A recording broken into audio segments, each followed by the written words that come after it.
Universidade Federal do Pampa, é licenciada em Ciências Biológicas pela Universidade Federal de Santa Maria, especialista em Educação Ambiental, também pela Federal de Santa Maria, e mestre em Agrobiologia pela mesma universidade, tendo trabalhado junto ao Laboratório de Ficologia dessa instituição, com Ecologia e Taxonomia de Diatomáceas. A Juliana concluiu seu doutorado pelo Programa de Pós-Graduação em Ciências Biológicas da Unipampa, cujo foco de sua tese foram os aspectos taxonômicos e biogeográficos de diatomáceas perifíticas em ilhas antárticas. Além disso, a doutora Juliana é autora do livro infantil O Mundo das Microalgas Diatomáceas, que tem como um de seus objetivos apresentar esses micro-organismos e fornecer também subsídios para professores trabalharem essa temática em sala de aula. Então, nós da Apex Brasil agradecemos o aceite da doutora Juliana para ministrar esse curso, agradecemos também a presença de todos vocês. Ao final do curso, eu informo que a lista de presença vai ser disponibilizada e também, né, como eu já dito, a sessão desse mini curso, ela vai ser gravada, tá? Também convido a todos vocês, bom dia Samuel, que chegou aqui, deu um bom dia para a gente, bom dia Bruna, bom dia a Juliana também dando um bom dia aqui para todos. Convido vocês também a já irem postando, por exemplo, suas questões, perguntas aqui no chat, para que a Juliana possa ver e também fazer o diálogo. E fiquem à vontade, toda a dinâmica do curso vai ser conduzida pela doutora Juliana, tá? Então, convido, portanto, a Juliana para assumir aqui a palavra e iniciar com vocês o mini curso. Muito obrigada, Juliana. Fica à vontade. Bom dia, então, a todos novamente. Obrigada pela apresentação, pelo convite. É um grande prazer e muito bom iniciar a semana falando, né, trocando com vocês uma coisa que eu gosto muito, né, uns organismos que eu amo muito e que é fruto de pesquisa e dos meus últimos anos acadêmicos e que eu admiro muito. Então, essa troca é bem importante. E junto, né, a esse simpósio, na qual a temática engloba muito, né, essa questão de falar do continente antártico e de tudo que envolve ele. Então, isso é um fator bem importante. Estou bem feliz de estar aqui. Bom, quanto à questão, eu fiz alguns slides, né, para a gente falar de alguns principais tópicos referente às diatomáceas continentais, e a gente vai indo, mas eu não sei se eu consigo, eu acho que eu não consigo ficar olhando ao chat ao mesmo tempo, mas daí vocês podem lançando as perguntas, eu não tenho problema se for interrompida, alguma coisa assim, certo? E a gente vai levando assim o nosso mini curso, certo? Juliana, Oi. uma sugestão é que a Michele, da Apex, uma sugestão talvez então seja quem tiver dúvida poder falar então o microfone diretamente com você, para Show. que, né, essa Isso. situação. É porque eu não consigo ver o chat, né? Sim, e quem tiver com o chat sem microfone também, se quiser postar pergunta, eu posso repassar também. Ótimo, ótimo. Eu gosto assim, tipo, eu acho que fica legal durante, quem não se sentir vontade, tudo bem, pode ser lá no final. Mas é que às vezes a gente perde, né? É tanta informação, e daí quando vê, bate aquela dúvida, aquela pergunta, acho que fica importante da gente questionar e não tem problema. Acho que o minicurso tem esse objetivo mesmo, certo? Então eu vou botar aqui a apresentação agora, os slides que eu fiz para o nosso minicurso de hoje. Segundo.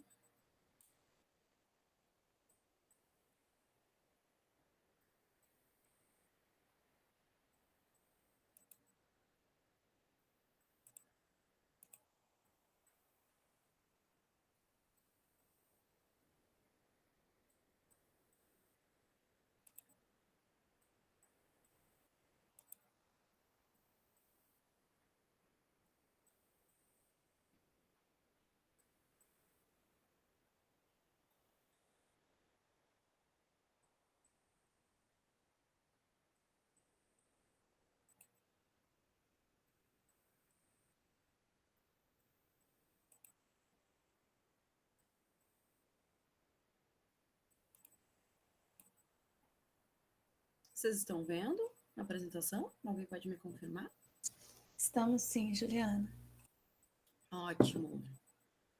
Então, hoje o nosso encontro de segunda de manhã, né, desse mini curso, a gente ter essa troca, eu falar um pouquinho com você sobre as diatomáceas continentais da Antártica, né, que foi um grupo que eu comecei a trabalhar, esse grupo de microalgas, né, as diatomáceas popularmente conhecidas, eu comecei a trabalhar mais com elas no meu mestrado, e eu trabalhei no meu mestrado com elas aqui no Rio Grande do Sul, certo? Aqui na região de Santa Maria, que é a região onde eu moro, a cidade onde eu moro. E o meu fruto do trabalho foi com esses organismos na Antártica, né? Em ilhas antárticas.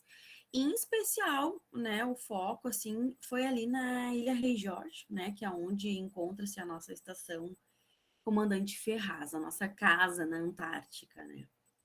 Então, as diatomáceas, a gente vai ver algumas características dela, e vejo que o nome do nosso curso é Diatomáceas Continentais da Antártica. Então, a gente vai falar, e foi o meu fruto de trabalho, é trabalhar com esse grupo de microalgas que estão no continente, em sistemas de água doce, né? Dulceaquícolas, né? Que nem a gente fala, que são desde lagos de degelos, permafrost também, às vezes é encontrada, elas em sistemas, em pequenos córregos, né, de degelos também que são formados durante o verão. No solo antártico também a gente encontra elas, certo? Então eu não vou estar falando aqui das diatomáceas marinhas, né, do ambiente marinho, são todas as continentais mesmo que é o foco. Eu tenho pouquíssima mesmo experiência com as diatomáceas marinhas propriamente ditas, certo? Meu foco sempre foi trabalhar com elas no continente, em águas doces, né? Ditas doces, certo? Então, o nosso minicurso basicamente assim vai se desenvolver em torno desses 5 principais títulos e temas, né? Então, primeiro a gente vai ver quem são, né, as diatomáceas, né, para quem não conhece, ou para quem não lembra, ou para quem não, enfim, não tem muita familiaridade com o grupo, quais são as características desse grupo, né? E justamente são as características delas que vão levar esse segundo tópico, né, que são as peculiaridades, né, que é por isso que elas é um organismo tão representado, né, na Antártica, nesse ambiente tão inóspito, né, e tão extremo. A importância delas também, a gente vai conversar um pouquinho, certo? Da importância dessas peculiaridades que elas têm. Depois a gente vai falar um pouquinho sobre a taxonomia das diatomáceas, que é bem a minha área, bem a minha praia, assim, eu trabalho com taxonomia das diatomáceas, né? Depois a gente vai falar como o nosso curso é voltado, né, para o continente antártico, apresentar, né, para vocês e a gente conversar um pouquinho quais são os principais gêneros e espécies que a gente observa no continente antártico, né? E também uma coisa bem importante da gente falar, e já ir para finalizando o nosso curso, é falar das pesquisas que ocorrem no continente antártico referente ao tema, né? Que para aqueles que tiverem interesse de vir buscar, ou de repente trabalham na área e querem saber, existe alguns principais pesquisadores, né? Sobre o tema na Antártica, que são aqueles que são os guias, basicamente, dos demais, certo? Então, o nosso minicurso vai ocorrer basicamente nessa lógica, nessa temática, nessa manhã de segunda, certo? Bom, primeiramente, então, o que são as diatomáceas, né? Olha só a minha escrita ali em amarelo, né? Bem total amor, né? Porque realmente é um grupo que eu amo muito. Particularmente, eu acho o grupo mais lindo, né? Quando a gente fala em microalgas. Mas eu sou bem suspeita a falar. Existem várias classificações, né, dentro da sistemática para o grupo. E, obviamente, cada artigo, cada coisa vai ter uma temática. Ultimamente, a parte molecular, como de todos os organismos, né, vem modificando muitas classificações. Mas em termos de aulas, quando a gente está levando aulas e também aqui em mini cursos, né, a gente sempre utiliza esse sistema de classificação de round, que é o mais clássico, digamos assim, e é bem utilizado até hoje, e onde no qual as diatomáceas, né, elas vão estar dentro desse grupo, né, desse grande grupo, né, o grupo Bacillarofita, né, no filo Bacillarofita. Então, é bem comum a gente ver em algumas escritas, né, isso, né, as bacilarofícias, né, e tudo mais. Então, dentro desse grupo, a gente vai ter as diatomáceas pertencentes. Aqui tem um desenho, né, lindo da Bruna, que é uma aluna lá da Unipampa, São Gabriel, de uma diatomácea. Então, o que a gente tem de características desse grupo, né? Morfológicas, mais propriamente dita, né? Em termos reprodutivos, assim, a gente vai ver que as diatomáceas, somente as diatomáceas cêntricas, então aquelas que são bem arredondadas, né? Então tem a parte estética delas. Aqui vocês podem ver. Eu não sei se vocês conseguem ver o meu mouse? Eu apontando o mouse ou não? Acho que não, né? Sim, Conseguimos sim, Juliana. É? Show. Então, aqui a gente vê uma diatomácea, né? Ou, na verdade, 3 diatomáceas, que elas estão vivendo aqui em conjunto, certo? Mas podem ver que ela tem uma forma mais penada, que é uma forma de pena, mais alongada, né? E aqui a gente tem mais um pouco mais circular. E no caso aqui é o gênero coconês. Mas a gente tem uma forma cêntrica de diatomácea que é bem circular mesmo, é como se fosse um pneuzinho, digamos assim, certo? E somente nesse grupo, né, nessas cêntricas, que é onde o gameta masculino que vai ter a presença de flagelos, isso é uma característica. Quando eu falo em diatomáceas, né, o nosso objetivo aqui são as diatomáceas continentais, mas lembrando que elas existem, existe o grupo na parte marinha, certo? E dentro do fitoplâncton, né, marinho, e no de água doce também, elas são um organismo super representante em termos de disponibilidade primária, né? Da questão do oxigênio atmosférico. Eu acho que, não sei se vocês já viram aquela série The Strange Rock, acho que foi isso. De uma época ela estava na Netflix, daí eu vi agora que ela está na Disney Plus. No primeiro episódio, que tem o Will Smith falando, ele comenta, inclusive, das diatomáceas, né? Diatomáceas dos rios voadores e dessa ligação que tem a Amazônia e a Antártica, e onde as diatomáceas são um fator bem importante nisso, né? Dessa disponibilidade de oxigênio atmosférico.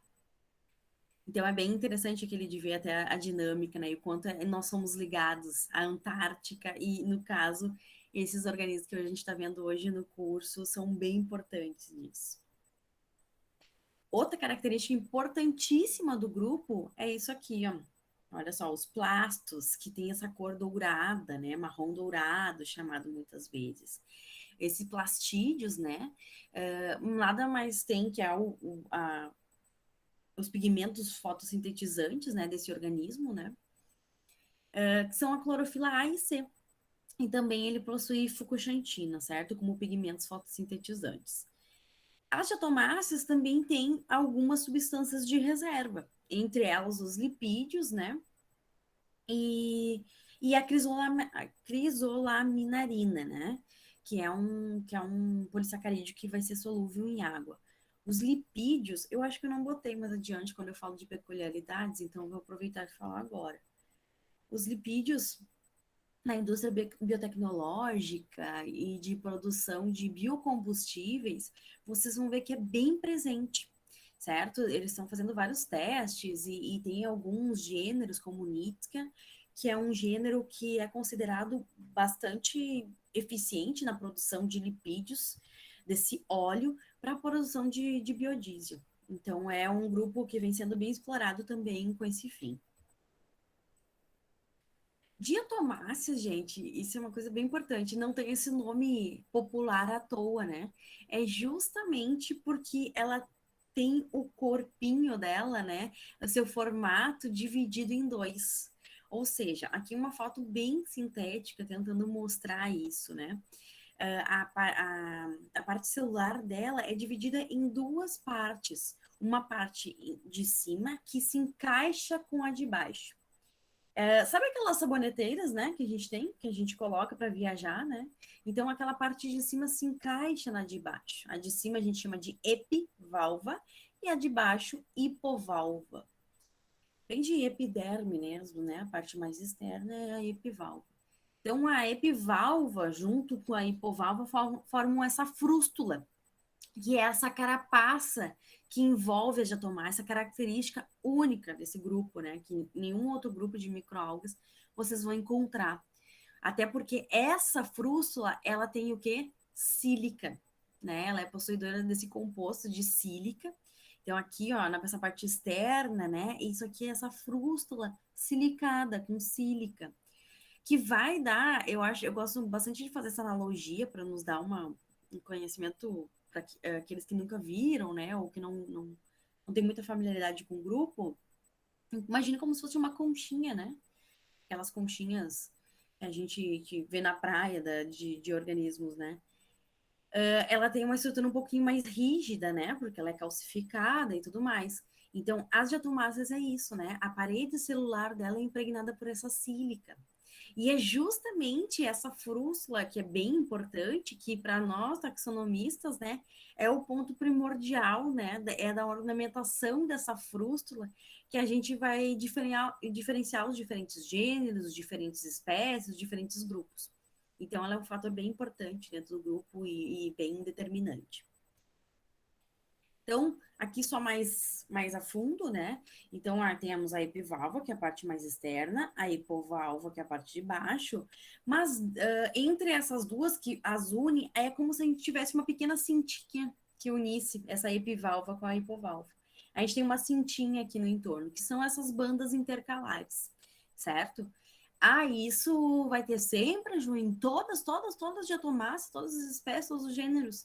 Não, sabe? Alguns gêneros também isso vai variar o tamanho da banda intercalar, a quantidade de bandas e tudo mais. Isso é um caractere também taxonômico, sabe? Para a gente identificar. Mas vocês vão ver que muito no processo para a gente identificar os organismos, a gente perde essa banda intercalar. Ela é como se ela se dissolvesse no processo químico que a gente faz. Porque na taxonomia delas a gente usa muito, né, para visualizar essas características aqui da epivalva e da hipovalva. Aqui no cantinho eu tenho uma foto de microscopia eletrônica de varredura, né, que dá esse é uma imagem fantástica, né? Essa é uma imagem que está na minha tese de doutorado, na qual a gente consegue ver muito mais ornamentações, né? Quem dera se a gente conseguisse fazer taxonomia só utilizando as imagens de microscopia eletrônica de varredura. Mas não tem como, né? Não é viável ainda. Então, a gente faz boa parte na microscopia óptica, mas depois a gente precisa muitos táxons, muitas espécies, a gente só consegue identificar visualizando de uma forma mais detalhada. E nessa imagem aqui é possível ver essas bandas intercalares aqui, esse cintinho, que nem eu falei para vocês, que une essa epivalva com a hipovalva, certo? Então, como eu falei, as diatomáceas em si, basicamente, elas são diferenciadas em duas grandes ordens, dois grandes grupos, né? Que são as cêntricas, que tem essa simetria radiada, o pneuzinho lá que eu falei inicialmente, que tem essa forma mais circular, certo? E as penadas, que tem essa forma mais alongada, uma simetria bilateral. Então, se eu fizer um corte aqui, eu vou ter dois lados iguais, né? Que tem essa forma mais penada, né? De pena alongada. Então, a gente vai ter os diferentes grupos aqui. As diatomáceas, né, em si, são organismos, né, unicelulares, né, organismos eucariotos, né, ou seja, eles têm o seu material genético envolto em um núcleo, né, numa carioteca. Elas podem se apresentar de várias formas, né, desde formas isoladas, então a gente vai ver que tem alguns gêneros, né, que tem uma preferência por viver de forma isolada, então cada indivíduo vai viver no seu ambiente isoladamente. Mas tem muitos grupos de diatomáceas que são coloniais, certo? Que são alguns aqui que mostram nessas imagens abaixo aqui. Então, e nessas formas coloniais, elas podem se dispor de várias formas, desde formas filamentosas, que vai uma do ladinho da outra, formando grandes linhas, né? Filamentos de vários indivíduos, então cada um aqui é um indivíduo, né? Isso aqui é do gênero Fragilária, certo? Também tem grupos que podem formar de forma espiralada, vocês podem ver que ele tem como se fosse uma mucilagem, né, no entorno, e daí por isso ela forma, né, essa questão espiralada. Tem organismos também que já estão de forma radiada, então que eles formam como se fosse esse pequeno raio aqui, né? E somente uma das extremidades é unida por uma mucilagem que permite com que elas tenham essa forma. Outros grupos já têm essa forma bem ramificada, né? Que também vão ser extremidades, mas não vai ser uma forma muito como é que eu posso dizer? Organizada, né? Digamos assim, parece um pouco mais organizada que a forma radiada, né? Já a forma ramificada não tem tanto essa organização, certo? Isso são características, inclusive características taxonômicas, né? Mas que a gente perde muito. Isso aqui, a gente consegue visualizar essas questões e formas de vida, certo? Antes de fazer o processo de limpeza e que nós taxonomistas utilizamos muito, certo? Então, um fator bem importante na análise de diatomáceas para a identificação do organismo é a gente sempre dar uma olhada antes, né? Na amostra e tentar ver se a gente vê alguns padrões assim de formas de vida, de característica do plasto e tudo mais. Aqui mais algumas imagens de algumas formas de vida, certo? Essa forma radiada, né? Forma filamentosa e tudo mais. Aqui, uma forma bem importante de um gênero bem característico, tanto para nosso aqui, do Brasil, né? Em vários locais tem várias espécies desse gênero, mas na Antártica também é um gênero bem representativo, que é o gênero Golfonema, certo? O gênero Golfonema forma esse pedúnculo aqui, ó, que é como se fosse esse pequeno caulezinho, né? Aqui está mais representado, então tem vários aqui, golfonemas, e vai formando esses pedúnculos, certo? Fica como se fosse uma árvorezinha, é uma característica bem importante desse grupo. O plasto é um fator extremamente importante, então, como a gente viu lá naquela característica meio generalizando o grupo, é bem do grupo de diatomáceas, vocês não vão ver em outros de microaulas, esse plasto marrom dourado, né? Bem característico do grupo. E vai variar a quantidade, né? E como ele está disposto dentro dessa célula, de acordo com o gênero. Tá? Eu tenho alguns trabalhos que mostram que tentaram fazer uma classificação taxonômica com base nessa forma do plasto e tudo mais. São bem interessantes, são bem poucos, na verdade a gente precisaria de bem mais, né? Mostrando essa questão do plasto, como ele pode estar. De maneira geral, as diatomáceas podem ter de dois, vários plastos, tá? Depende do grupo, como propriamente dito. Aqui vocês podem ver nesse exemplar aqui, a gente tem um plasto um pouco mais alongado, né? Aqui nessa extremidade e outro mais alongado na outra extremidade, né? Aqui a gente já tem ele já mais disposto na cela, também nas extremidades, mas em vários formatos aqui, e uma forma não muito regular. Os pigmentos que a gente encontra, né? Desculpa te interromper. Sim. Eu vou trazer aqui uma pergunta que a Michelle está falando. Vou trazer uma pergunta do Heitor Tosi. Ele pergunta quais são os tipos mais comuns ou mais abundantes na Antártica e se existe alguma diferenciação com relação ao comprimento dos grupos. Tipos, gêneros, espécies, é isso? Não sei até Porque se qual. for isso, se o Heitor quer saber, tipo, quais são os tipos os gêneros de diatomáceas e espécies, a gente vai entrar num tópico desse, onde eu vou apresentar para vocês os principais gêneros e espécies que a gente encontra de diatomácea, que a gente encontra no continente Ele antártico. disse que sim. Tá. Então, falou ok, Heitora, logo obrigada. mais a gente vai seguir. Eu vou apresentar para vocês os principais gêneros, né? Com fotinhos, tudo, que a gente encontra na Antártica desse grupo, certo? Eu acho que fica melhor do que eu só falar os gêneros aqui. Então, dentro dos pigmentos aqui, então a gente tem a clorofila A, né? Bem característico dos organismos fotossintetizantes, a C. A gente vai ter os beta-carotenos, né? E as xantofilas, né? E daí tem esses quatro tipos de xantofilas que a gente vai encontrar dentro do grupo. E isso são coisas que estão sendo bem exploradas na parte biotecnológica, como já foi falado, assim como os lipídios, né? Que são bem característicos dentro do grupo. Alguns gêneros com mais produção de alguma coisa ou outra, né? Isso é bem característico. De maneira geral, as diatomáceas fazem reprodução vegetativa, né? Aquela reprodução assexuada, onde não envolve a questão gamética em si, né? E como que ocorre? Isso é a principal reprodução, né, desse organismo. Mas isso é muito interessante, que eu acho que dentro dessa reprodução, a gente vai ver uma redução gradual do tamanho celular. Vamos ver se você consegue aqui acompanhar comigo nesse esqueminha aqui.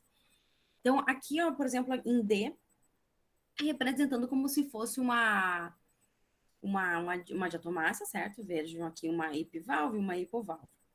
Então, a partir dessa epivalva, vai ser gerada uma outra hipovalva. E da hipovalva vai ser gerada uma outra epivalva. E assim por diante. Conseguem ver, visualizar isso? E vocês podem ver que lá no final vai chegar um momento em onde a gente vai ter uma redução desse tamanho celular, que elas vão chegar no mínimo da espécie.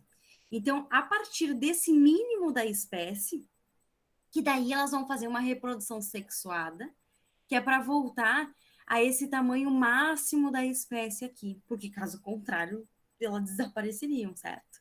E isso ocorre tanto em diatomáceas cêntricas como penadas, essa reprodução onde a hipovalva, né, que é a parte de baixo, vai dar origem a uma epivalva, e a epivalva vai dar origem a uma hipovalva e assim por diante.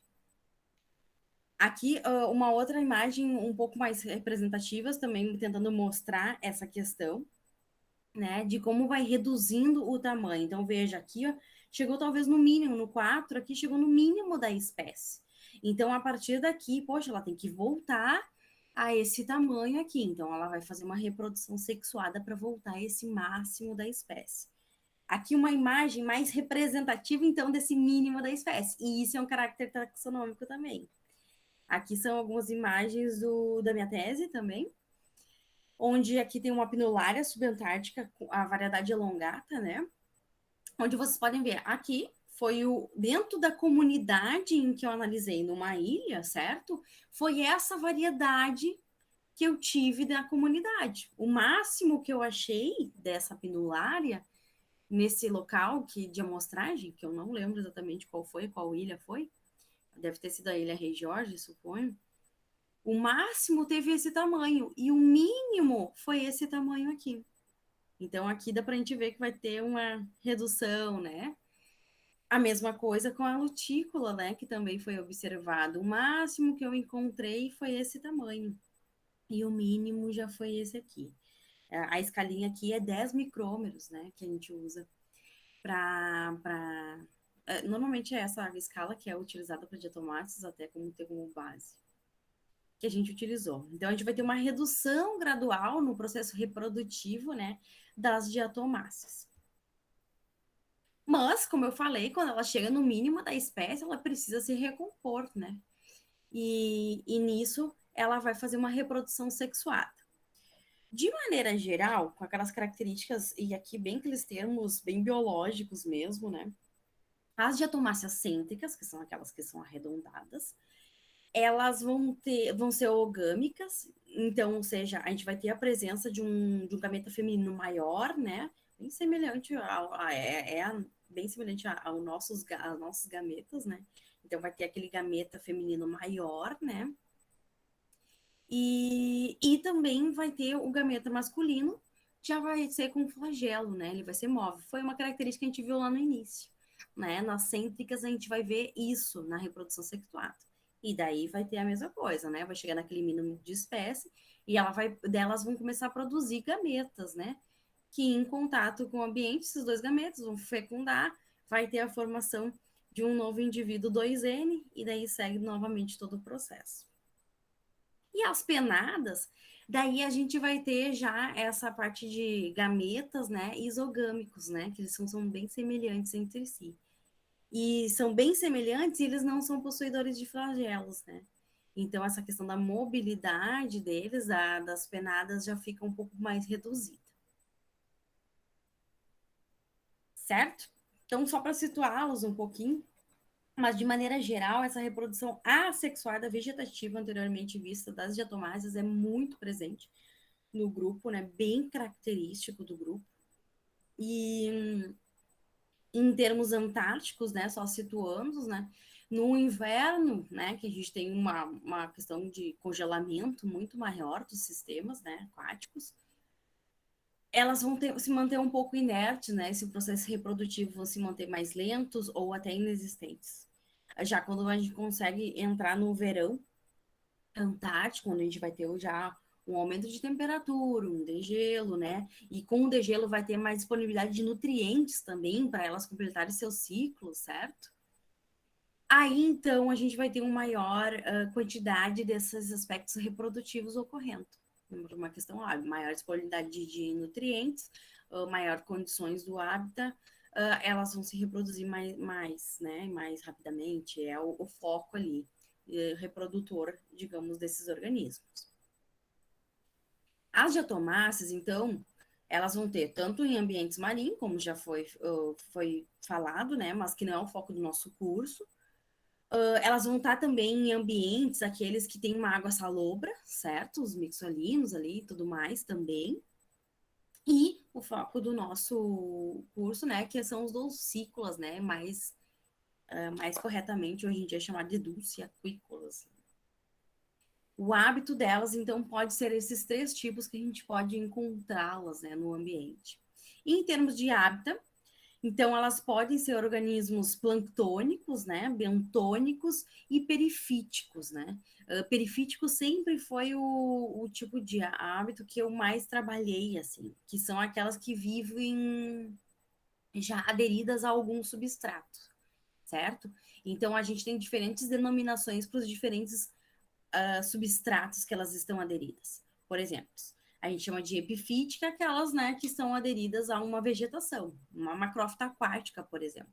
Na Antártica, eu trabalhei muito com as epifíticas aderidas a musgos antárticos. Tem as epilíticas, que foi o meu principal foco de estudo, que são aquelas que estão aderidas a rochas, então a pequenas pedras, rochas que estão em fundos de sistemas aquáticos, ou seja, rios, sejam lagos, então a gente pega essa rocha e faz uma limpeza, elas estão aderidas ali, propriamente ditas. Tem também as epipélicas, né, que são aquelas que estão em sedimentos, também são muito trabalhadas. Eu, particularmente, nunca trabalhei com as diatomáceas epipéricas de sedimentos, tenho muita curiosidade. E também nunca trabalhei com as episâmicas, que são aquelas que são aderidas a grãos de areia. Mas é uma coisa que eu tenho bastante curiosidade. As diatomáceas planctônicas, né? Como foi falado anteriormente, mas é sempre bom a gente lembrar para a gente valorizar esses grupos, assim, minoritários, digamos assim. Tem um fator muito importante no fitoplâncton, né? Em termos de reprodução, de produção, disponibilidade de oxigênio atmosférico. Na Antártica, como eu falei, Juliana, Oi? vou só te interromper aqui um pouquinho para não ficar muito distante, que tem duas perguntas Show. aqui.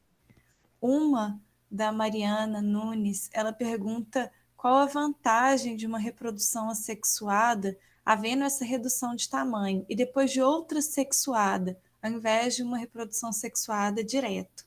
Sim. E tem uma outra pergunta da Bárbara Barros, que é qual a diferença dos habitats bentônico e perifítico? Certo. O primeiro é da Mariana, né? Certo? Isso, da Mariana. Então, Mariana, a reprodução assexuada dispensa menos gasto energético, né? Então, tu imagina isso em termos antárticos, né? Então, isso é bem mais vantajoso em termos de gastos energéticos. E sem falar que ali no esqueminha, né? Ele tá uma forma reduzida dessa reprodução assexuada, né? Ali parece como se fosse faz 4 reprodução assexuada e deu, né? Já chegou no mínimo da espécie. Mas não. Isso vai variar muito de gênero para gênero. Ele pode ter muitas reproduções assexuadas para reduzir aquele mínimo da espécie. Então, isso vai ser muito vantajoso nisso, economicamente, energeticamente. E depois, sim, ele vai fazer uma reprodução sexuada que dispensa mais gasto energético para esse organismo. Dispensa também, ele demora um pouco mais, né, para fazer a parte da reprodução sexuada. Basicamente por isso, mas a questão energética é bem fundamental para esse organismo. Então, por isso que a gente tem, e a gente vai ver, acho que logo em seguida, a respeito dos bioindicadores, né? Que elas são muito consideradas bioindicadores por conta disso, né? Ao mesmo tempo que tu pode ter um distúrbio no ambiente ali, ó, e se esse ambiente tiver uma reorganização e for se reestabelecendo novamente, elas vão representar isso rapidamente também, justamente por esse tipo de reprodução. Elas podem ter reduzido a comunidade com aquele distúrbio, mas depois elas vão conseguir se encaixar novamente. Isso é bem vantajoso para o grupo. A segunda pergunta foi. Pode me repetir novamente? Claro. Foi qual a diferença dos habitats bentônico e perifítico? Sim. É que quando a gente fala em bentônico, né, a gente fala desses de fundo e tudo mais, né? Eu acho que não ficou claro o que eu falei, porque eu falei de materiais perifíticos de fundo, né, no caso das rochas. Mas a gente tem, por exemplo, perifíticos, né, que nem as vegetações, aqui, ó, por exemplo, um perifito no tipo epifíton, que são musgos, como vocês podem ver, que daí a gente não considera eles bentônicos, né? Bentônicos é um termo que a gente utiliza bem para sistemas aquáticos. Então, aqui, por exemplo, esse lago, essa pedra que está lá no fundo, ok, né? Eu posso até chamá-los, aqueles organismos, de bentônicos. Porém, por ser um sistema aquático. Então, bentônico a gente utiliza mais para sistemas aquáticos. É só uma questão de terminologia mesmo, né? Mas eu acho que deve ter havido essa confusão por conta disso. Se não é isso, pode falar aí. Acredito que tenha sido isso. Não, era isso mesmo, é que eu tô acostumada a ver bentônico como só aderido ao substrato, mas aí ficou claro agora. Obrigada. Isso. Mas a gente utiliza bem isso mais para sistemas aquáticos. Aqueles organismos de sistemas aquáticos aderidos ao substrato de fundo, né? E daí, quando a gente fala, Obrigada. tipo, perifíticos, assim, a gente pode falar desses organismos, né? Que vão estar aderidos a um substrato, porém não está ligado a um sistema aquático propriamente dito, como, por exemplo, aqui, os musgos, tá? Na Antártica, então, né, esses são, assim, os principais locais, assim, de coleta de atomáceos. Eu quero falar de uma experiência que eu tive, assim, por não saber, né, que foi bem interessante. Esse lago aqui, gente, que tá aqui representado, né, é um lago de abastecimento logo atrás da Estação Antártica Comandante Ferraz. E quando eu comecei a fazer minhas coletas, né, de doutorado, e isso foi em, sei lá, 2013, eu acho que eu comecei a fazer. Nisso eu fui em umas 5 expedições posteriormente, fazendo coletas em várias ilhas. E eu fui uma ideia muito do como que eram minhas coletas aqui, né? E daí eu vi ali que também faltou um pouco mais de leitura minha, talvez, né? E eu acabei, tipo, algumas coisas meio que trabalhando aquela coisa em dobro e triplo, sabe? E no início tu faz mesmo a mais, né? E depois tu vai vendo um pouco melhor as coisas e tendo mais experiência. E assim vai. É normal. E aqui no continente, tipo aqui no Rio Grande do Sul, se eu vou analisar um lago, né, com as diatomáceas, eu tenho que fazer várias coletas ao longo do lago, seja de borda, seja de fundo. Pode até ser mais no fundo, na área central, que geralmente é fundo, mas a gente tem que pensar o quê? É um organismo fotossintetizante. Então, eu vou ter mais diversidade, eu vou representar mais a comunidade ali existente na zona de borda, que é onde eu vou ter uma maior incidência de zona fótica, de luz, né? Porque quanto mais central, quanto mais fundo, eu vou ter menos luz incidente e vai ter só aquelas gêneros, aquelas espécies assim que conseguem captar aquele comprimento de onda que é mais baixo e tudo mais. Então, principalmente de borda, a gente faz várias coletas. Porque a gente nota, e tem vários trabalhos, né, aqui, que relatam que o quê? Que vai ter diferença, sim. Se, digamos, eu tiver nesse canto aqui do lago, aqui, né, em termos a América Latina aqui, Rio Grande do Sul, meu caso onde eu estou, por exemplo, se eu tiver uma mata nativa aqui, as espécies vão ser umas aqui, porque a disponibilidade de nutrientes é outra, o oxigênio dissolvido esse local vai se modificar um pouco do que vai estar aqui, que é um campo aberto, por exemplo, sem nenhuma mata. A gente tem que analisar isso. E na Antártica, quando eu cheguei inicialmente, eu fui fazendo isso, muitas réplicas que a gente chama, dentro de um mesmo lago. Só que a gente vê que os sistemas são extremamente mais homogêneos lá, né? Porque, primeiro, né? Veja um entorno, por exemplo, desse lago. Tu não tem muita diferenciação nisso, então não vai diferenciar muitas comunidades. Só se eu tivesse, sei lá, o despejo de alguma coisa nesse canto. No caso aqui, esse lago é utilizado para abastecimento, para consumo mesmo na Comandante Ferraz. Claro que ela é tratada anteriormente, mas ele é utilizado para isso. Então, eu não tenho muito essa diferenciação. O solo é bem semelhante em todos os cantos desse lago, né? Coisa que aqui, às vezes, a gente vai ter uma diferença dos solos no mesmo lago de um lado para outro, né? Lá, a gente não vai ter interferência de outros organismos, ou pelo menos não muito, né? Outros organismos no ambiente aquático em si. Claro que o entorno tem, a gente tem inúmeras aves, né? Os pinguins propriamente ditos, né? A questão do defecar dos pinguins é uma disponibilidade de nitrogênio ali riquíssima, né? E que as diatomáceas adoram essa disponibilidade de nitrogênio para a reprodução. Mas no sistema aquático em si, a gente não vai ter nem grandes outros grupos de microalgas, é isso que eu quero dizer, né? Vai ser basicamente o predomínio delas ali naquele sistema aquático. Então, ela não vai ter nem grandes competitividade com outras microalgas. Então, isso é uma coisa bem diferente, assim, que eu fui ver meio que depois, assim, que eu tinha...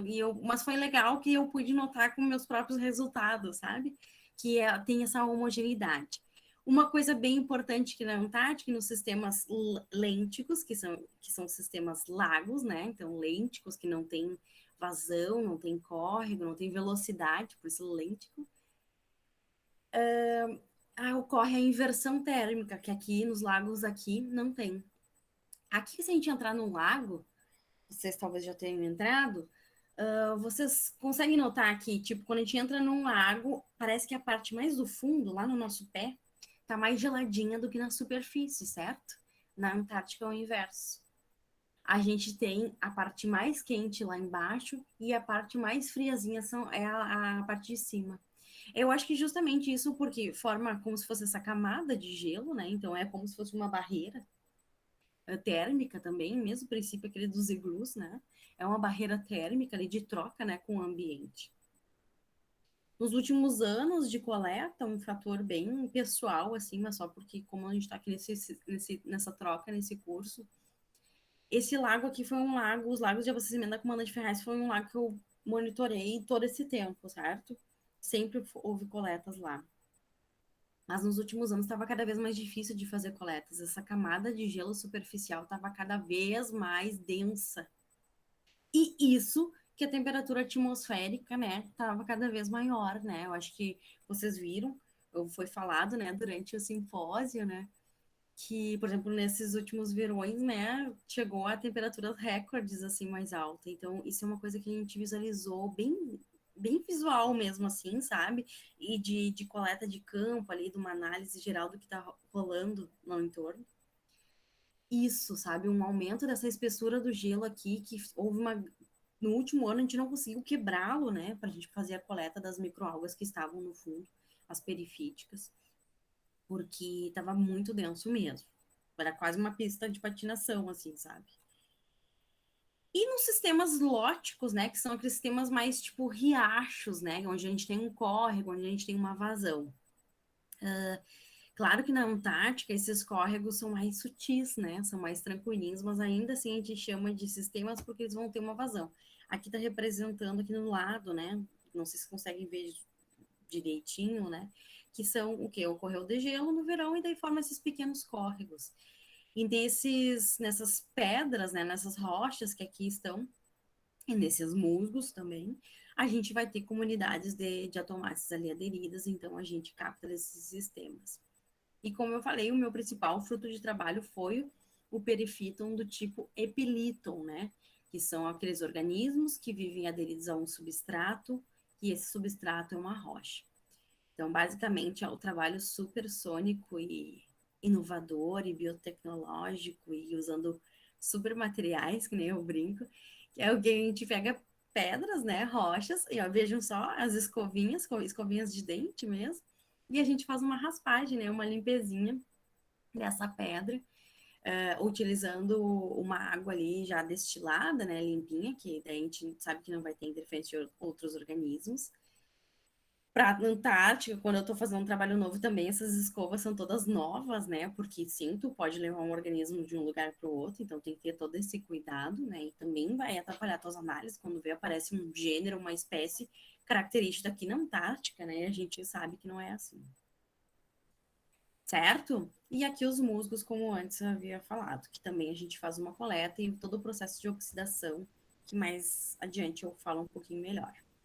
Juliana, Oi, tem mais uma pergunta aqui do claro. Rodrigo da Silva. Ele pergunta se já foram encontradas espécies comuns na Antártica e no Rio Grande do Sul. Sim, sim, Rodrigo, tem espécies bem comuns, mas eu te digo mais, Rodrigo. Eu falo hoje, tá, tem espécies comuns, Rodrigo, mas tem assim, ó, há erros taxonômicos também, sabe? De que às vezes a gente acha ser a mesma, mas que talvez pela falta de mais material, que esse a grande dificuldade de trabalhar com diatomáceas antárticas, uma coisa que eu não falei ainda, bem importante, que tu me lembrou agora, Rodrigo. Quando eu trabalho com diatomáceas aqui, eu estou trabalhando com uma diversidade gigantesca de espécies. Se eu for trabalhar com um lago daqui do Rio Grande do Sul, gente, eu vou ter uma diversidade muito grande de espécies e uma abundância de indivíduos, muitos indivíduos de diatomáceas, muitos. Então eu consigo fazer uma análise melhor dos indivíduos, visualizar vários, ver qual característica é para encaixar taxonomicamente. Essa é a grande dificuldade das diatomáceas antárticas. Aliás, de grande parte dos micro-organismos, eu acredito, assim, pelo o pouco que eu conheço dos demais e das demais microalgas, assim. A gente vai ter uma baixa diversidade, porque são poucas as espécies que conseguem tolerar toda essa questão inóspita desse ambiente, e a abundância também vai ser baixa. Então, isso, assim, interfere um pouco nessa análise, né? Tu vai ter menos indivíduos para analisar, certo? Para te ver mais a fundo, né? Se é realmente o mesmo grupo ou não é. Então, tem alguns grupos, tem algumas espécies, sim, que a gente encontra, né? Que são, inclusive, ditas cosmopolitas, né? Que estão em vários locais, em vários continentes. Mas também tem muitas que eram ditas assim e que ocorreu algum erro taxonômico. Uma delas eu vou apresentar para vocês, que foi uma que está saindo, que eu ainda não publiquei, mas eu vou mostrar para vocês, que é da minha tese de doutorado também, certo? Então, essas diatomáceas podem viver nessa ampla variedade de hábitats, né, de diferentes ambientes, diferentes locais, nos diferentes polos também, né? E é um grupo de microalgas super abundante, né? Tanto nos sistemas lênticos como nos sistemas aquáticos em águas de degelo da Antártica. E como eu falei, né, ali, justamente nessa coisa, nessa citação do Jones aqui, ele fala essa tendência à diminuição, né, em direção ao sul. A gente tem uma diminuição dessa abundância e dessa diversidade, mas é o organismo microalgas mais representativo na Antártica, certo? Em termos de região antártica, né, a gente tem várias evidências, né, eu acho que já deve ter sido falado em diversas outras palestras aí durante esse simpósio, e vocês devem ter lido e visto essas evidências, né, das mudanças climáticas, e isso também, como eu falei para vocês, vai influenciar e vai mudar diretamente a dinâmica das comunidades das diatomáceas, né? A gente vê, porque se elas estão num sistema aquático, onde vai ter maior congelamento do sistema aquático, ou seja, elas vão estar em uma menor temperatura por mais tempo do que antes, Isso vai mudar todo o ciclo reprodutivo dela, vai mudar a questão de disponibilidade de nutrientes, principalmente nitrogênio e fósforos, que elas precisam muito, e daí isso vai mudar a dinâmica delas e até alterar essas comunidades, inclusive sumindo talvez algumas espécies que são menos tolerantes. E quando a gente trabalha com ambientes aquáticos, né? Quando a gente quer estudar essas questões ambientais, estudar as comunidades aquáticas é o fator, assim, ó, primeiro que a gente tem que levar em conta, porque é essa comunidade que vai nos dizer, vai nos dar um retrato daquele cenário ambiental, de como que está aquele ambiente. Então, isso entra dentro de uma importância e peculiaridades, de uns tópicos, né, que outro tópico do nosso curso de hoje, que elas são grandes, as diatomáceas são consideradas grandes bioindicadoras ambientais. Elas caracterizam, né, esse ambiente, inclusive ambientes passados, né. Na Antártica tem grupos, né, com a paleolimnologia, onde a partir de testemunhos de gelo, né, eles conseguem ver ali os organismos que ali estão, e inclusive as diatomáceas, as frústulas dela vão estar ali. Essa carapaça de sílica, né, a frústula, lembrem disso.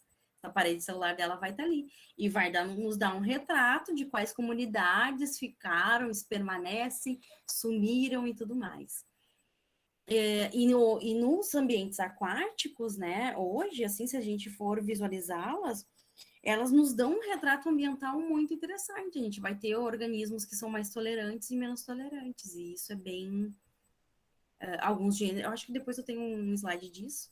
Alguns gêneros que são mais tolerantes à eutrofização, aos processos eutróficos, a despejos de esgoto, por exemplo, e outros gêneros que não são nada tolerantes a isso. Elas também são muito utilizadas, isso aqui eu acho muito interessante, né, na medicina forense. Né? Não sei se vocês já viram, nesse caso aqui, tem um caso da Mércia Nakashima, que foi um caso que ocorreu em São Paulo, né, de afogamento, e foram investigar, era o noivo que tinha afogado ela, porque encontraram o corpo dela dentro de um lago, e o carro também estava submerso. E eu lembro que foi o professor Bicudo, né, que analisou ainda. Então, foi visto dentro dos pulmões dela, né, foi lá coletado, lá nos alvéolos pulmonares, lá dentro.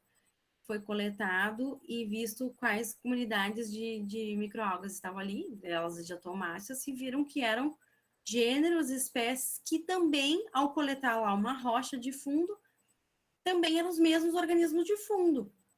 Eram organismos, né, bentônicos, né, perifíticos, né, epilíticos, né, porque eram de rochas. E eram os mesmos que estavam no pulmão dela. Bom, se ela tivesse se afogado naturalmente, ela ia ter respirado, né, aquelas diatomáceas que estão no plâncton, né, que estão no fitoplâncton, que estão ali na superfície, né, certo? Porque a pessoa fica se afogando, né, daquele jeito.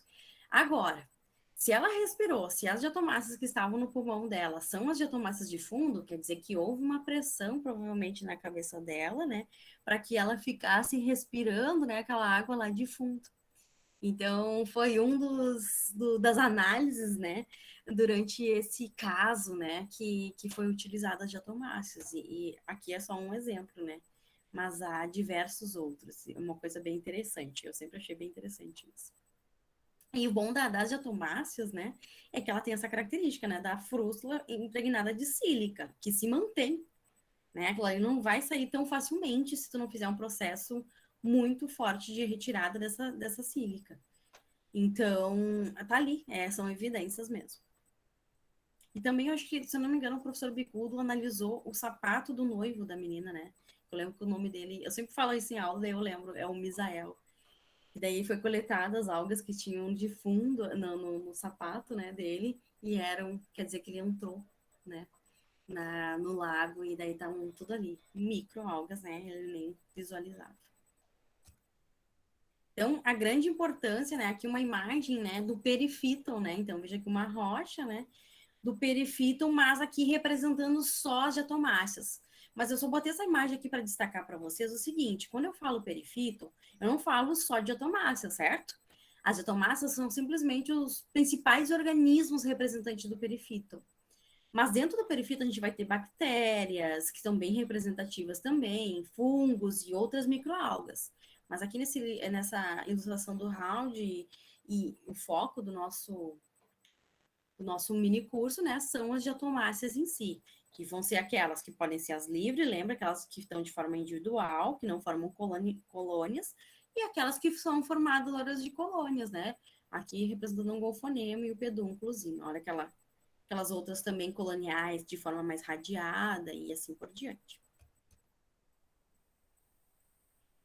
Então, para avaliação de águas doces, o organismo mais indicado, o organismo perifítico mais indicado são as diatomáceas realmente, porque elas retratam, né, o que está ocorrendo aqui, o que está ocorrendo nesse ambiente. Então, aqui é uma das imagens justamente de um livrinho que eu fiz infantil sobre microalgas, né, onde aqui de uma forma ampliada mostra, né, como que elas podem estar nesses sistemas aquáticos, né, desde mar, rios, né, e até mesmo lagos. Como eu falei anteriormente, né, a grande importância dela é por ser um perifito autotrófico. E quando eu estou falando em perifito autotrófico, né, eu estou falando disso aqui. Elas são a base da cadeia alimentar. Se ocorre algum distúrbio nessa base da cadeia alimentar, eu vou ter todo um distúrbio em todo o resto da cadeia.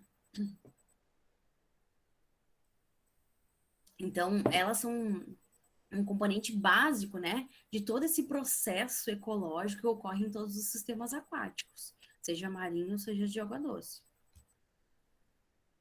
E como bioindicadoras, que é um fator bem importante, bem utilizado, né, nos sistemas, elas têm várias qualidades, né? São facilmente coletadas, né? Então a gente consegue coletar facilmente raspando uma pedra, que nem eu falei, no caso das epilíticas, e razoavelmente a gente consegue uma grande quantidade, né, de indivíduos numa superfície. Esse cenário muda um pouco em termos antárticos, né, porque eu falei que tem uma baixa abundância, baixa diversidade.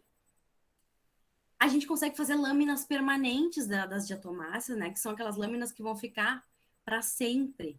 Porque como ela tem essa sílica, eu consigo usar ali uma resina e deixar elas nas lâminas e utilizá-la por muitos anos. E isso pode ser trocado em laboratórios e tudo mais, coisa que outras microalgas a gente não consegue fazer isso, a gente não consegue fazer lâminas permanentes. E isso é um caráter muito importante para a taxonomia, né? Porque eu ter essas lâminas permanentes é bem importante de eu ver, visualizar novamente, ter ali o organismo, ver o mesmo e tudo mais. Essa carapaça de sílica é muito importante. A gente vai encontrar elas em diversos locais, e ao longo de vários aspectos dentro de um mesmo rio. Por exemplo, eu posso encontrar da nascente até a foz desse rio, diatomáceas. E realmente, eu vou ter alguma comunidade de diatomácea na foz, vou ter uma comunidade totalmente diferente da nascente. Porque o quê? A parte toda físico-química, obviamente, modifica de uma nascente à foz de um rio, né? Então, ali eu vou ter comunidades adaptadas a esse ambiente. Elas vão nos bioindicar, vão nos indicar o que é a qualidade, o que está disponível naquele rio e tudo mais. E justamente por essa questão aqui, ó, desse penúltimo tópico, né? Elas são muito sensíveis às mudanças ambientais, muitas delas, né? O gênero coconês, por exemplo, é um gênero bem característico de nascentes, onde tu tem uma água límpida, uma oxigenação de rio relativamente, um oxigênio disponível bem maior, uma quantidade de nitrogênio e fósforo, né, vai ser um pouco menor ali. Já diferente, por exemplo, dos gêneros nítrica, né, que é bem comum a gente encontrar em foz, que é onde eles toleram uma demanda bem maior, uma menor disponibilidade de oxigênio, elas estão lá de boas, uma maior quantidade de nitrogênio e fósforo dos esgotos, né, elas conseguem tolerar tranquilamente. Então, isso nos diz muita coisa, né, a predominância de alguns grupos. E também elas vão responder, obviamente, a essas questões a curto e a longo prazo. Então, elas dão um monitoramento mais geral. Por exemplo, se a gente trabalhar uma dificuldade que existe, né, em trabalhar com peixes como bioindicadores, é isso, né? Numa situação de estresse, num dado local, eles conseguem migrar mais facilmente para outro local, né? Eles têm essa mobilidade. Já as diatomáceas não, né? Elas vão permanecer naquele local, mostrando um retrato. Algumas, tá, não aguentei essa poluição, morre. Mas outras vão permanecer. A dificuldade do grupo é a necessidade de um aprofundamento no conhecimento taxonômico, né? Então, e a gente tem poucos taxonomistas de diatomáceas, principalmente aqui no Brasil, né? É bem pouco a presença disso. Um outro problema é a identificação das células vivas, porque eu falei um pouquinho anteriormente, mas é porque a gente vai falar mais a fundo, ó, logo mais, é que para elas, para a gente visualizar a questão taxonômica das diatomáceas, a gente vê as células mortas e não vivas, então a gente não vê o plasto. Né? Para a gente ver a morfologia da frústula, a gente tem que matá-las, digamos assim. Então a gente não vê o plasto, não vê essa característica das formas de vida. Então é sempre interessante a gente, antes de oxidar o material, de matá-las, propriamente dita, né? É a gente ver esses organismos anteriormente.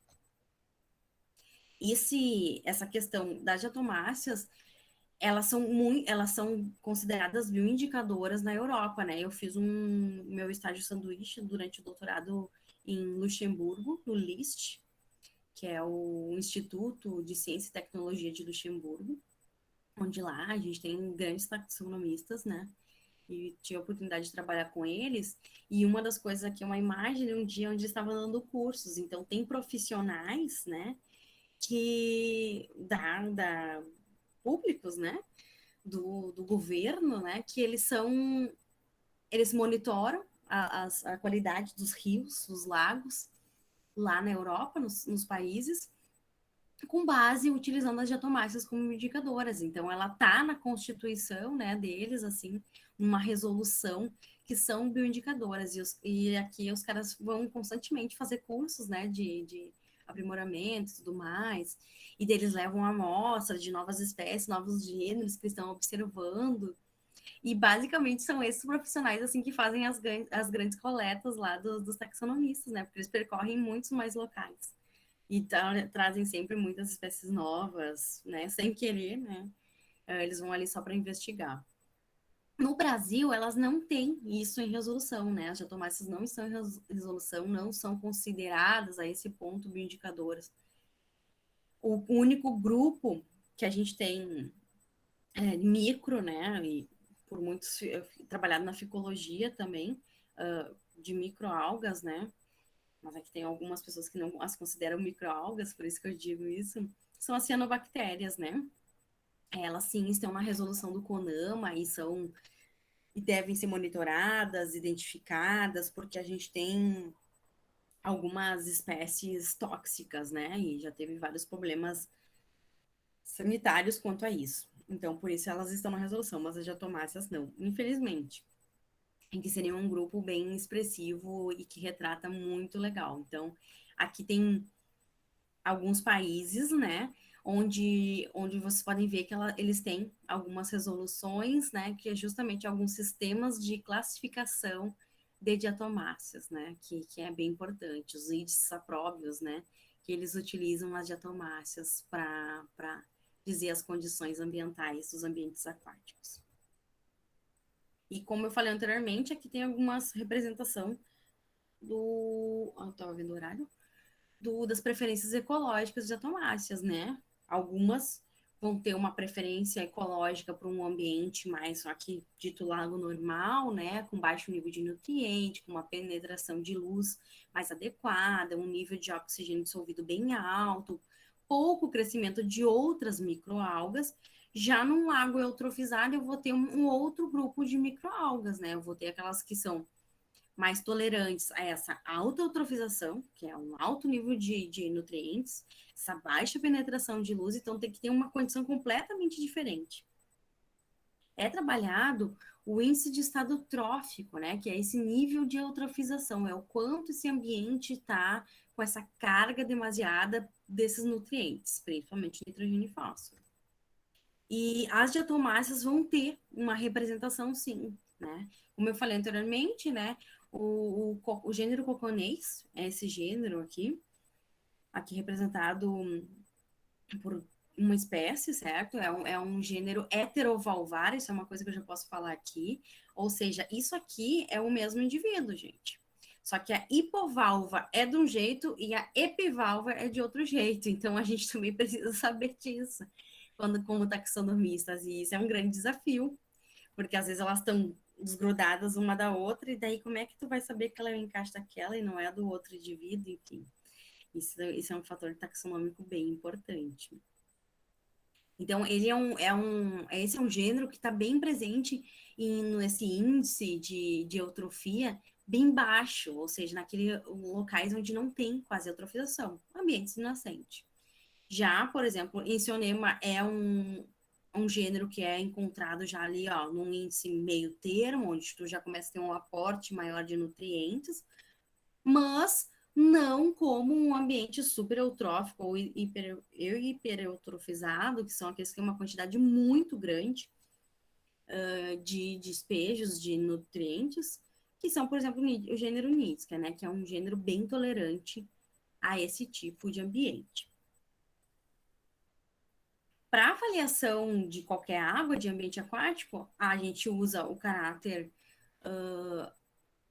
fatores bióticos, que pode ser as diatomáceas, né, que é o caso que a gente vem trabalhando, mas também a gente tem que ter algum levantamento de alguns fatores abióticos, né, como os métodos físicos e químicos. A gente vai coletar água, vai fazer análise, demanda bioquímica de oxigênio, demanda bioquímica de o quanto que está disponível de oxigênio naquele ambiente, né, que são a medida de oxigênio dissolvido, vai pegar o pH daquele local, vai pegar a temperatura, que é um fator importante, mas como diz aqui, ó, esses fatores são instantâneos, então o pH eu peguei ali, é aquele coisa, eu não posso pegar uma água e analisar o pH depois, porque só do transporte, da alteração de temperatura, altera o pH. Então, tem que ter uma retratação instantânea desses locais, né? E é meio limitado, né? Porque esses fatores abióticos ambientais podem variar de um dia para o outro, e na verdade nem de um dia para o outro, no mesmo dia, no mesmo de manhã para tarde já pode alterar, porque já vai alterar a temperatura, daí já altera o pH, já altera o quanto de oxigênio está disponível e tudo mais.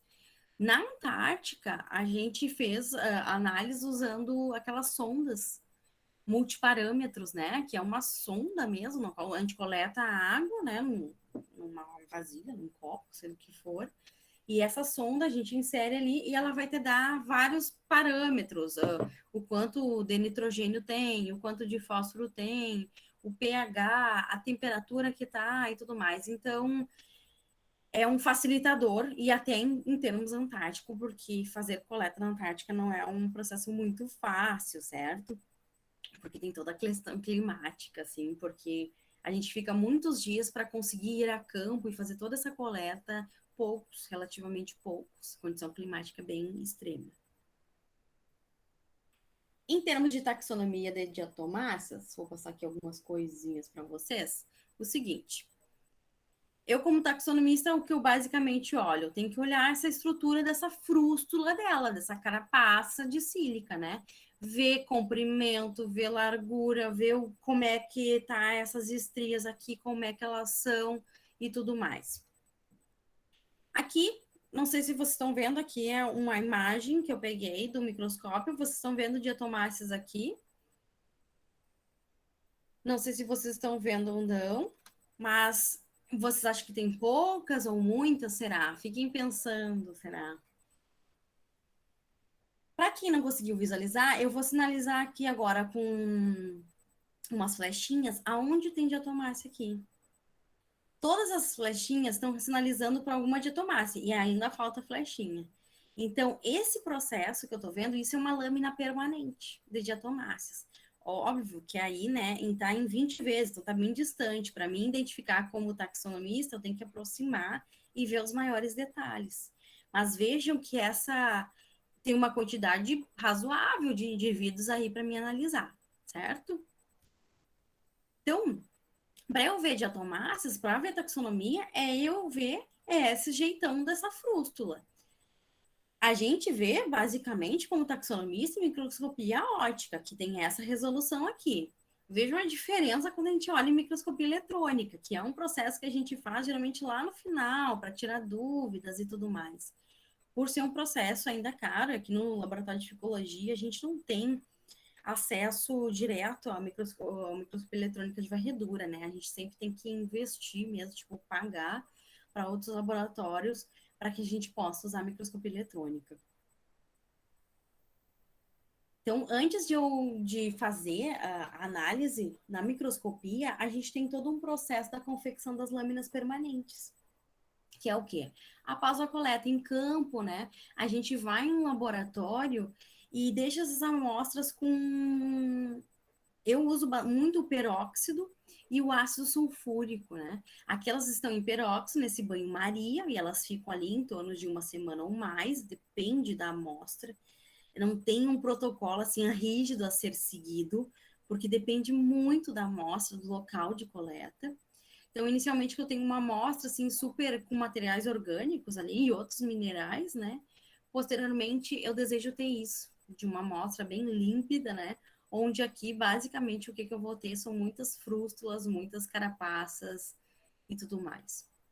Nisso, eu faço um processo que eu utilizo em lâminas permanentes, né? E aqui uma lamínula. E uma resina que colhe essa lamínula na lâmina. A resina mais utilizada, assim, é o Nafrax, tem o nome de Nafrax, que é uma resina que vai dar um índice de refração no microscópio, né, bem expressivo para te ver aqueles detalhes da frústula mesmo das diatomáceas. Mas também tem outros tipos de resina, já usei Styrax também, que é uma resina até de outras, de planta mesmo, né. Então, isso a gente faz para todas as amostras, né? Desde de amostras de rochas, as epilíticas, que é o exemplo aqui, mas também eu faço lá para as epifíticas dos musgos. Daí, no caso dos musgos, geralmente, ou eu tento fazer uma lavagem aqui nessa parte superficial, ou pego mesmo uma quantidade de musgo e coloco para oxidar. Mas como tem mais matéria orgânica, né? Musgo, matéria orgânica, esse período aqui que vai ficar ali oxidando, né? Que é o peróxido em banho-maria ali, numa plataforma, em uma chapinha, vai ficar mais tempo. Lá em Luxemburgo, eles fazem um sistema um pouquinho diferente.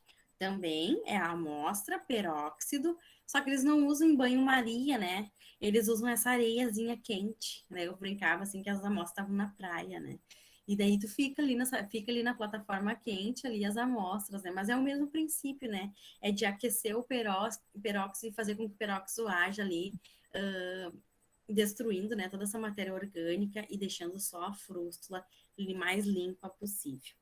A gente, após isso aqui, faz um banho, né, de ácido, que nem eu falei, ácido sulfúrico. Lá em Luxemburgo, eles usam um ácido clorídrico, que daí tem todo esse método de usar em capela, né, protegidas com luva e tudo mais, né, por ser ácido, que é para destruir mesmo o resto. Faz muitas lavagens com água destilada para depois fazer o processo da lâmina, certo? E aqui é basicamente como é que é produzido para a produção do microscopia eletrônica de varredura, né, no MEV. Então, é todo um processo de bomba de vácuo, a gente usa um filtro que em algumas imagens que já foi visto anteriormente, vai ter umas outras depois, a gente consegue ver os poros desse filtro, né? E aqui é lá em Luxemburgo, quando usei o microscópio eletrônico de varredura deles, né? E a gente, o quê? No óptico eu vejo um organismo assim, e no microscópio eletrônico de varredura eu consigo ver esse mesmo organismo dessa forma. Então, veja, os detalhes são muito maiores. Para mim, como taxonomista, para visualizar e identificar, é muito maior. Aqui dão os poros, ó, dessa membraninha, né? São os poros que ela tem. Então, nessa lâmina, eu vou fazer uma varredura mesmo, né? Propriamente dito, eu começo numa extremidade da lâmina e vou vendo todos os indivíduos que ali estão, e vendo características e anotando. Ah, esse aqui eu acho que é a espécie A, essa é a espécie B. Vou fazendo uma contagem também, tem 10 da espécie A, tem 20 e tudo mais. E vendo todo esses detalhes dessas ornamentações, porque em cada gênero, cada espécie vai mudar essas estrias, elas não vão ser a mesma. Aqui tem esse exemplo dessa imagem, representa os vários tipos que a gente pode ver de estrias, que são essas listras que tem. Mas essas listras podem ser formadas por vários pontos e assim por diante. Estava vendo o horário aqui, gente, meu Deus, eu falo muito. Vou passar rapidinho algumas coisas. Por exemplo, aqui eu tenho o gênero golfonema para vocês. Tudo isso é o gênero golfonema. Mas aqui eu tenho várias espécies do gênero golfonema. Mais precisamente, são 7 espécies, que vão se modificar de acordo com esse jeitão morfológico. E vocês, acho que vocês conseguem ver o quanto é diferente. Por exemplo, essa espécie aqui, o anglicum, vejam como é bem diferente a frústula do mexicano, por exemplo. Certo? Aqui um outro exemplo. Encionema. Mas daí ele já tem um pouco mais semelhante, né? Ele já não é tanta diferença. Mas mesmo assim, aqui eu vou ter 4 espécies distintas.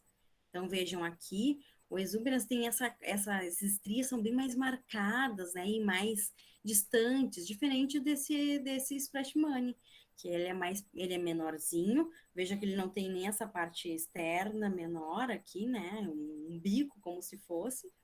E também essas estrias são menos marcadas.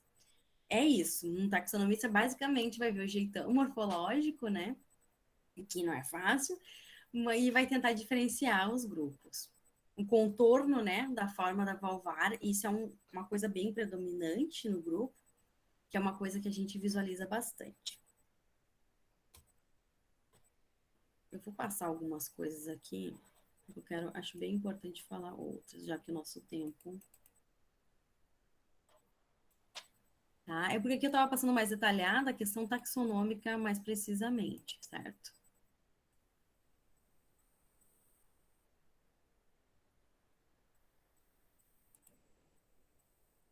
Mas eu quero muito falar disso aqui é um fator bem importante. Para taxonomista, então, a gente vai vendo aquelas diferentes formas, né, dessa frústula, desses detalhes da frústula, mas para isso a gente precisa de acesso bibliográfico. E o acesso bibliográfico é bem importante, e principalmente as espécies tipo. O que é isso? O que é isso, Juliana? O que é espécie tipo? Aqui tem um exemplo de uma espécie tipo, não lembro qual espécie é, mas é o seguinte, a gente tem descrições muito antigas de algumas espécies, né?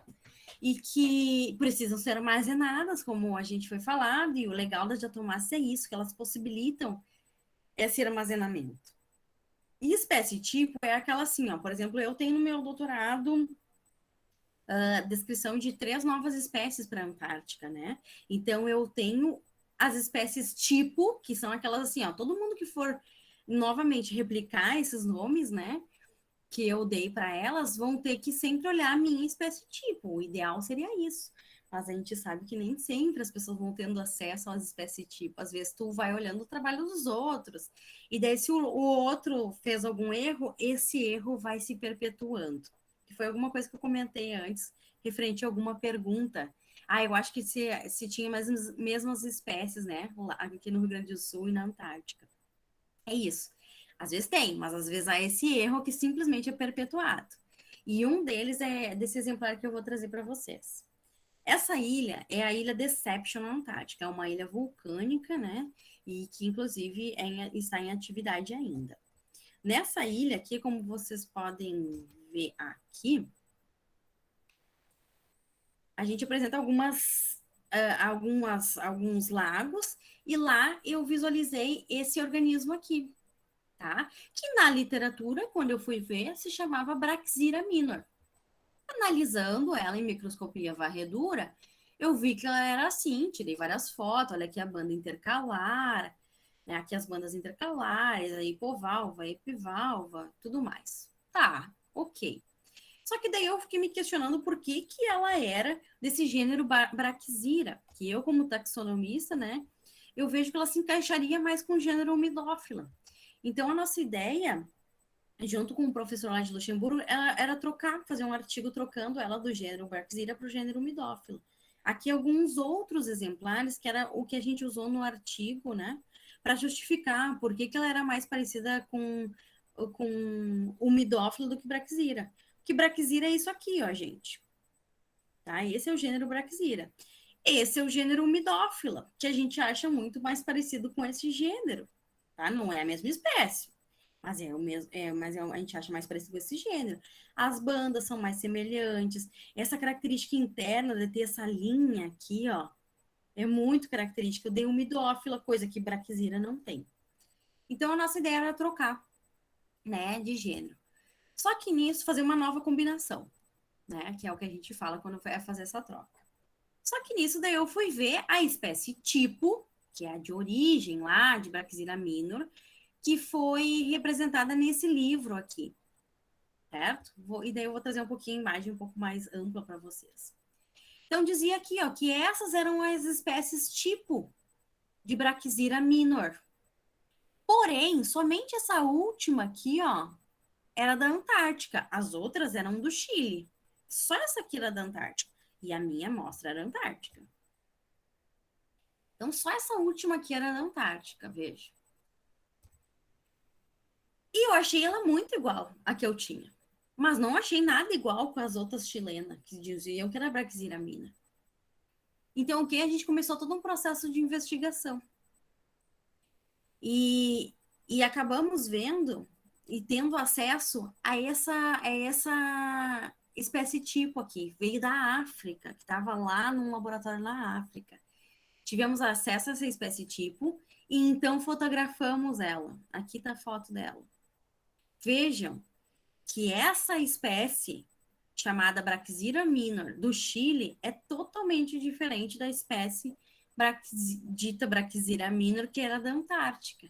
Foi então que a gente viu assim, ó, bom, não é a mesma Brachyzira minor. E essa aqui, detalhe, era muitas vezes relatada para a Antártica. Mas ela é uma nova espécie da Antártica que ainda não tinha sido feita. Então a gente trabalhou para descrever ela no artigo propriamente dito. Certo? Então, isso é um dos erros que ocorrem. Assim. Aqui tá umas imagens do artigo dela. E, como eu vinha falando anteriormente, acho que dá um tempo ainda, pelo menos vou apresentar algumas, que alguém tinha perguntado, os principais gêneros e espécies, né? Então, assim, ó, Achinantidium é um gênero muito expressivo na Antártica, um gênero bem presente, certo? Eu botei aqui em especial essa espécie, Achinantidium marítimo antártico, que ele encontra em vários sistemas. O gênero Camipinularia também é bem expressivo na Antártica, daí eu escolhi uma espécie aqui também que a gente encontra bastante, que é a Camipinularia antártica. Aqui, de novo, outra espécie do gênero Camipinularia, que é a Australomedilcus, que ela é muito comum de encontrar. Vejam que ela é bem pequenininha. Isso aqui, ó, gente, essa escala é 10 micrômeros. Ela é muito pequenininha, né? Veja que a escala maior, 10 micrômetros, ela tem menos de 10 micrômetros, tem cerca de 9, 8 micrômetros, né? Ela é bem pequenininha. É bem difícil de ver esses detalhes da estria aqui em microscopia óptica, que é o caso. Então, a gente precisa bastante da microscopia eletrônica para visualizar.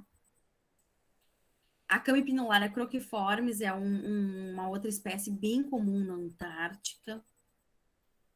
Um outro gênero bem expressivo é a Fragilária.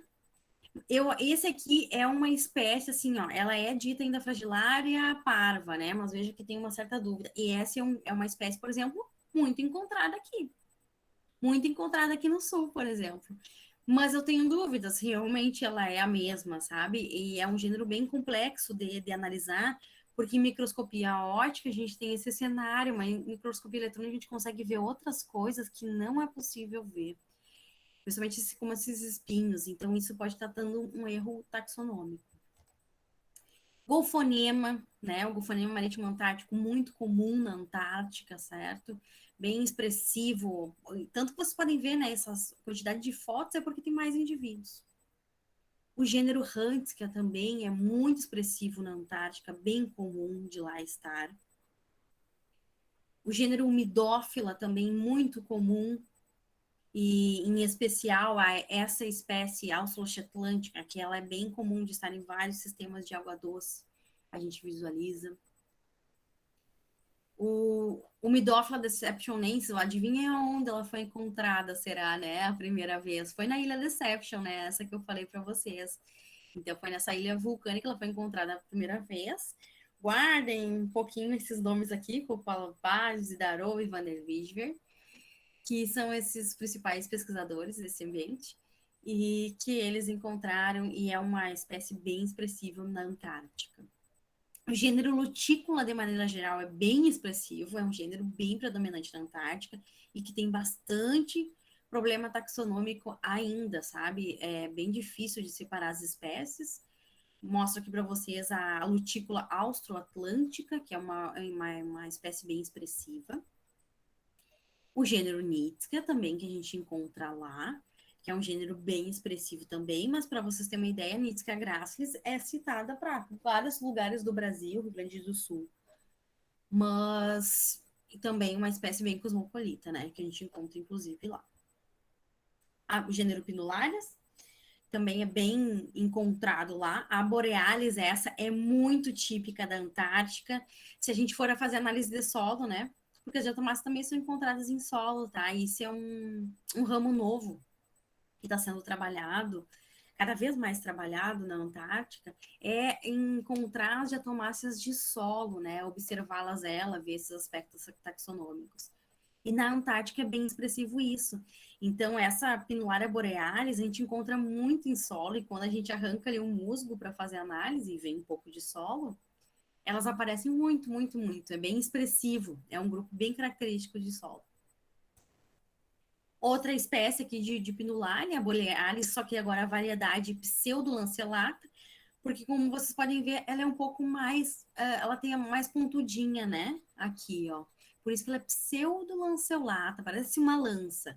A anterior, vou mostrar aqui para vocês, já não tem essa lança, né? Podem ver que ela é mais quadradinha. Então, por essa aqui é a borealis. E essa aqui é a borealis, porém variedade pseudo-lanceolata. Ela tem muito semelhante, porém a extremidade é mais alongada. O gênero Celafra é bem expressivo, em especial a espécie Celafra antártica, que foi descrita para a Antártica mesmo, né? Como o próprio nome dela já expressa isso, o local.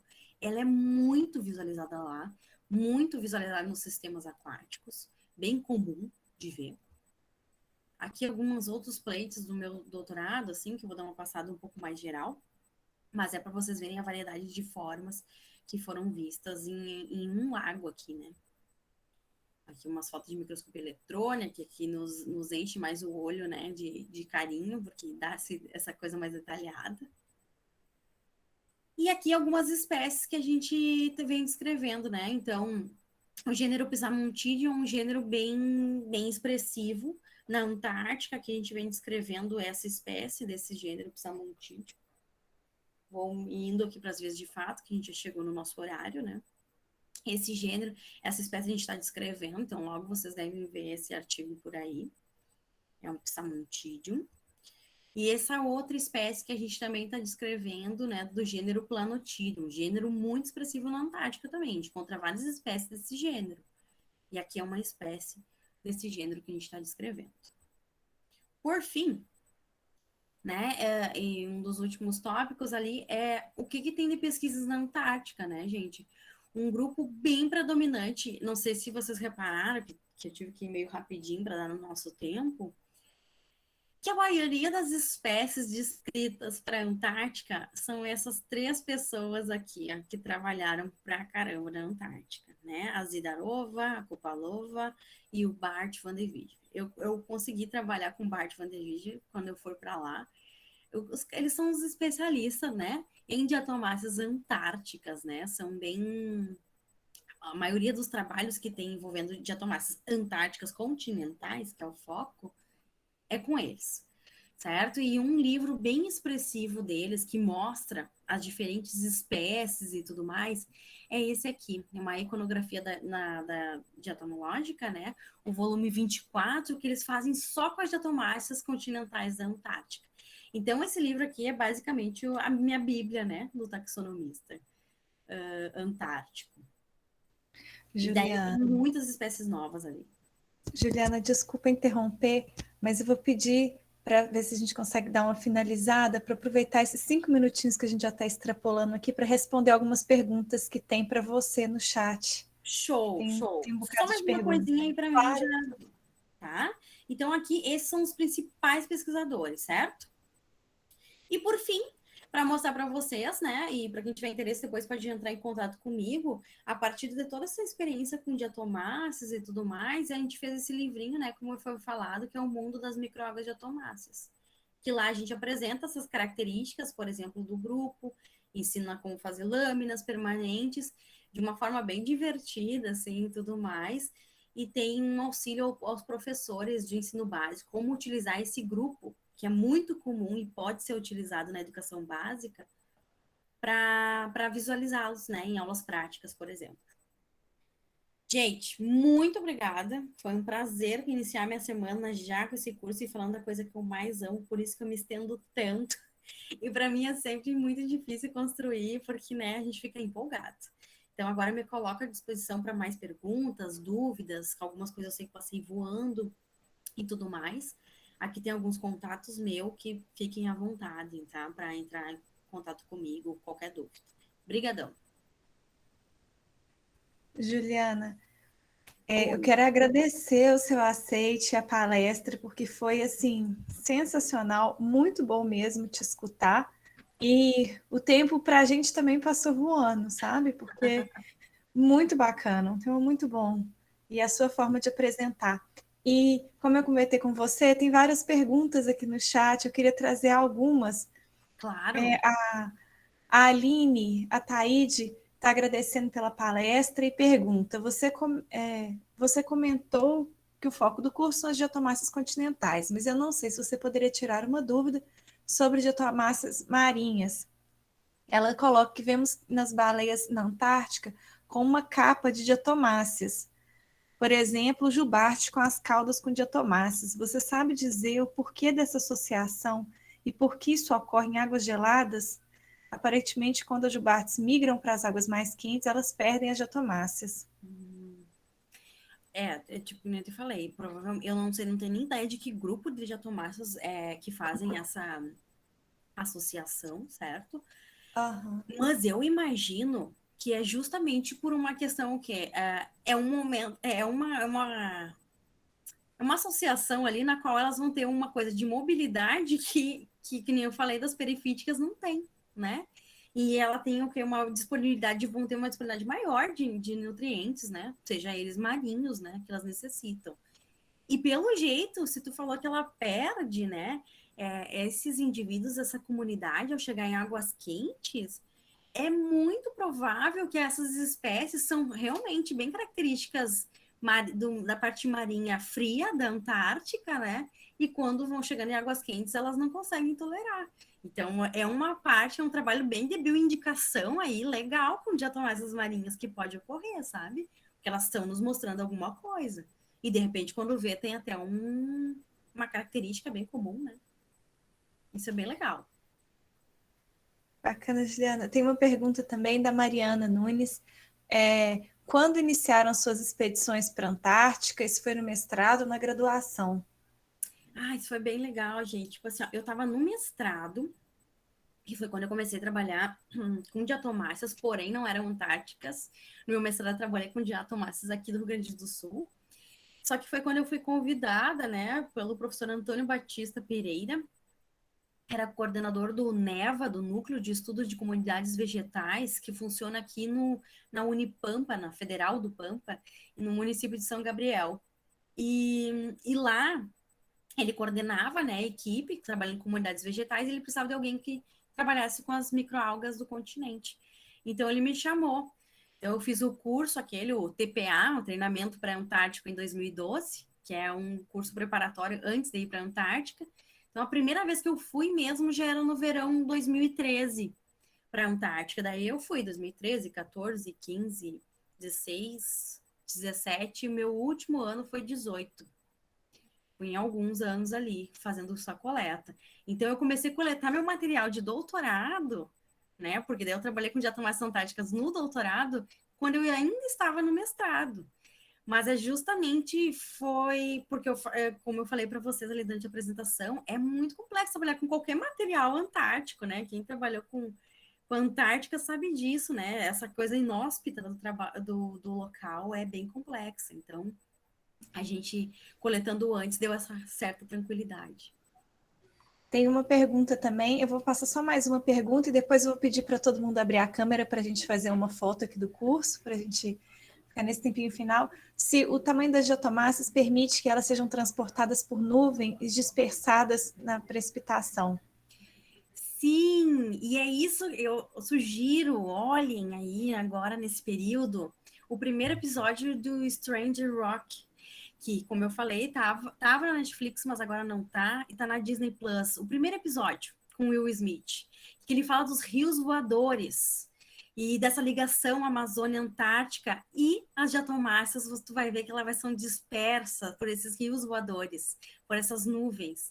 E é um trabalho que está crescendo bastante, sabe? Eles coletando e tentando identificar. É muito interessante. É possível, sim. E muito legal.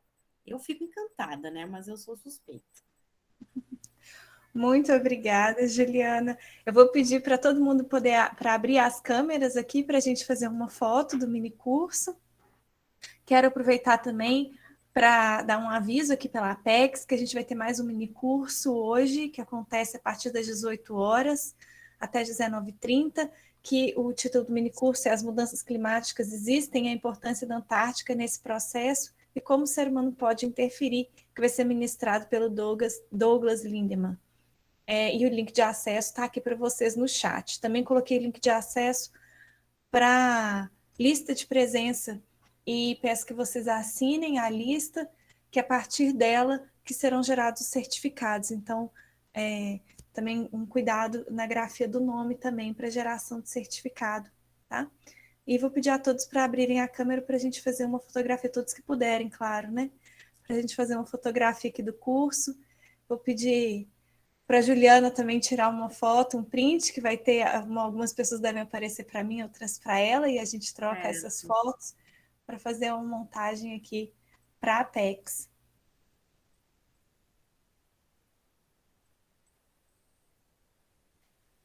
Tem algumas outras perguntas aqui, Juliana. Acho que a Juliana, você deixou seu contato também? Eu larguei ali no chat o meu e-mail. Joia. Posso largar de novo, porque vai rodando, né, o chat, às vezes é difícil a gente achar, mas fiquem à vontade para entrar em contato e muito obrigada, tá, gente? Eu tô vendo ali então, muita gente agradecendo aqui, parabéns pelo trabalho, muito legal, muito, né, a gente achando que a internet caiu. Enfim, vou fazer um print aqui da minha tela.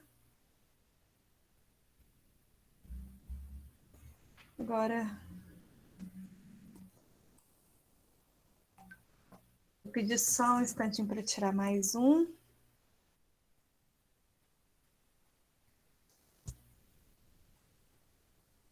Fotografia nos tempos online, né, pessoal?